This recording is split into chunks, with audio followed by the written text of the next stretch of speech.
Bonjour, Philippe Jean-Louis, spécialiste de l'immobilier dans le 16e arrondissement, tout Paris de façon générale, et le Rayol Canadel depuis quelques mois. Je voulais vous faire une petite vidéo sur l'actualité.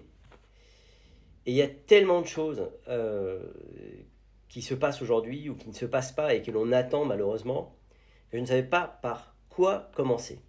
Et en fait, je pense que le plus simple, c'est de commencer par des nouvelles un peu particulières, mais qui nous pendaient au nez, c'est le cas de le dire, hein.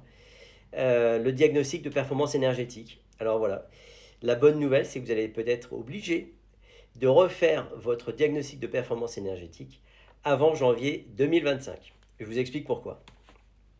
À partir du 1er janvier 2025, les diagnostics de performance énergétique qui étaient réalisés entre le 1er janvier 2018 et le 31 janvier 2021 ne seront plus valables. Alors ne me demandez pas pourquoi c'est 21, 22, fin. Donc vous allez vraisemblablement devoir les refaire en cas de mise en vente ou de location de votre bien immobilier. Ça, c'est pas le plus grave.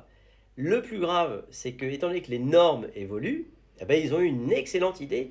Ils durcissent les notes. Donc vous étiez peut-être en C, vous allez peut-être passer en D. Vous étiez en D, vous allez passer en G. Voilà. Et je vous explique, ben, évidemment, si vous passez avec une mauvaise note, ben, vous ne pourrez plus mettre en location, par exemple, votre appartement.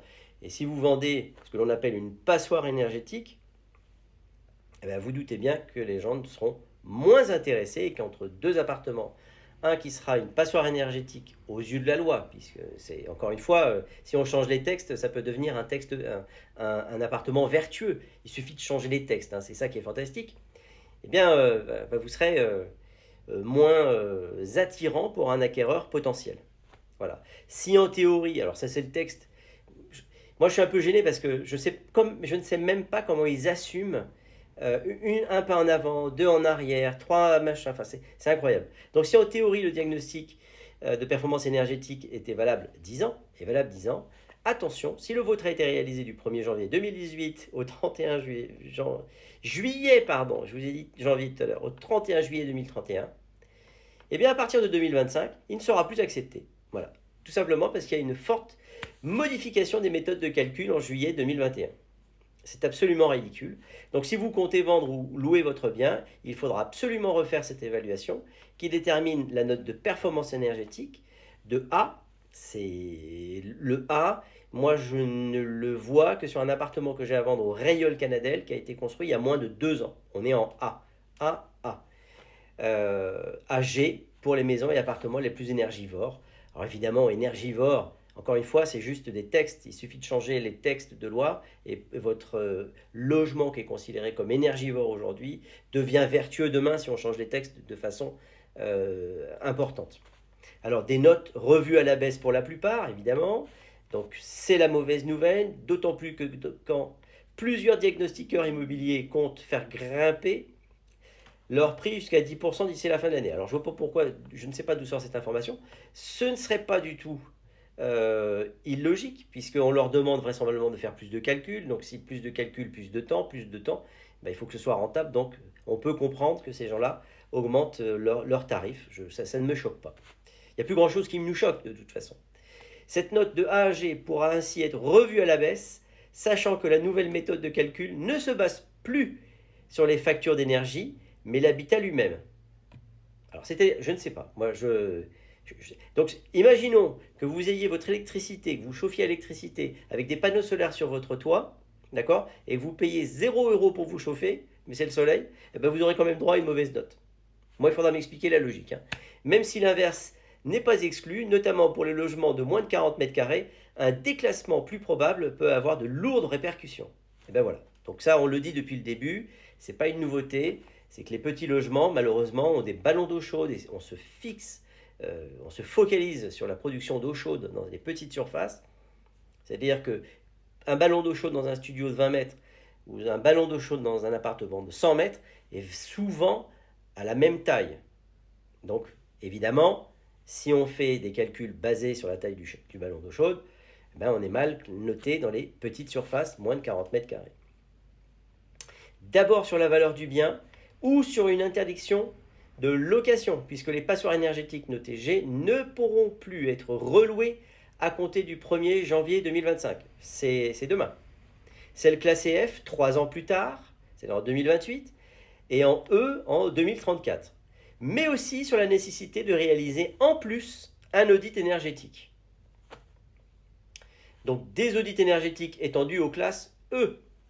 En effet, cette forme de DPE plus précis, qui permet aux acheteurs d'avoir une vision des travaux à effectuer pour améliorer énergétiquement le bien, était obligatoire seulement pour les maisons individuelles et immeubles détenus par un seul propriétaire, donc en monopropriété, noté G et F. Il doit être joint au DPE à la promesse de vente. Bon, là, on n'a rien appris. À partir de l'an prochain, le dispositif était aussi étendu aux logements classés E. Cela représente 6,5 millions de logements. Il va y avoir du travail supplémentaire, soit un peu moins d'un quart des résidences principales françaises, c'est-à-dire 21% fin 2023. Selon l'Observatoire national de la rénovation énergétique, voilà, merci pour ces chiffres, ajouter G, enfin bon, ça n'a aucun sens. Alors, est-ce qu'il va y avoir d'autres changements? Alors, n'en jetez plus, la coupe est pleine. Après ces nombreuses modifications, le DPE n'est pas à l'abri de nouveaux changements. C'est-à-dire que vous allez faire des travaux, vous allez peut-être modifier votre note. Eh bien non, c'est pas fini. Dans son discours de politique générale, le 1er octobre, on a un Premier ministre, Monsieur Michel Barnier. C'est pas un perdreau de l'année, mais il a une certaine expérience. A annoncé vouloir un DPE simplifié. Excusez-moi, mais il serait peut-être temps en fait de simplifier quelque chose dans ce gouvernement et les précédents. Une promesse déjà engagée par l'ex-ministre de la Transition écologique, Christophe Béchu, en février 2024. Bon, alors, donc, on n'a rien vu, circuler, il n'y a rien à voir. S'ajoute la volonté d'un calendrier adapté, donc une potentielle modification des dates limite de rénovation des biens G, F, E avant l'interdiction de les louer. Une réflexion est en cours au ministère du Logement. Une réflexion est en cours. Confirme en effet à Ouest France un membre du cabinet de Valérie Létard. Bon, écoutez, moi, ce que je retiens de tout ça, c'est ce que l'on appelle un bordel couvré. Donc, vous êtes mal noté, vous étiez juste à la limite, vous allez être obligé de refaire votre diagnostic de performance énergétique, et ben vous allez recevoir une estocade, et ça ne sert à rien de faire des travaux, puisque de toute façon, a priori, ils vont encore changer les modes de calcul. En clair, personne ne sait, on va s'étonner après qu'on soit dans un marché d'attentistes, d'accord, et qui est encore aux mains des acquéreurs, parce que tout ça, ça a des répercussions sur le marché immobilier. Les gens attendent, et quand on attend, les propriétaires à un moment donné ont peut-être des projets de vie, et ils ne sont peut-être pas à 100 000, 200 000, 300 000, 400 000, je ne sais pas. Ils veulent peut-être 500 000 euros pour leur budget, pour leur projet, et puis à force d'attendre, il y a peut-être quelqu'un qui va dire, écoutez, moi, c'est 500 000, mais vous êtes mal noté, ça va évoluer, et si vous faites des travaux, on n'est pas sûr, etc., on n'est sûr de rien, moi, je vous le prends tout de suite à 400 000. Eh bien, peut-être que ce sera comme ça dorénavant. Donc, je vous incite encore une fois à faire des offres. Vous ne risquez rien. La seule chose que vous risquez lorsque vous faites une offre d'achat à un propriétaire en direct ou via une agence immobilière, c'est d'avoir une acceptation. C'est tout. Voilà. Si ces types d'informations vous intéressent, il n'y a pas que des bonnes nouvelles dans mon métier malheureusement. Et on a un gouvernement qui est vraiment à la pointe pour ça. Eh bien, abonnez-vous et on aura un rendez-vous le lundi, le mardi, le mercredi, le jeudi, vendredi, samedi, sauf le dimanche. Voilà. Allez, abonnez-vous et ce qu'il faut retenir, faites des offres.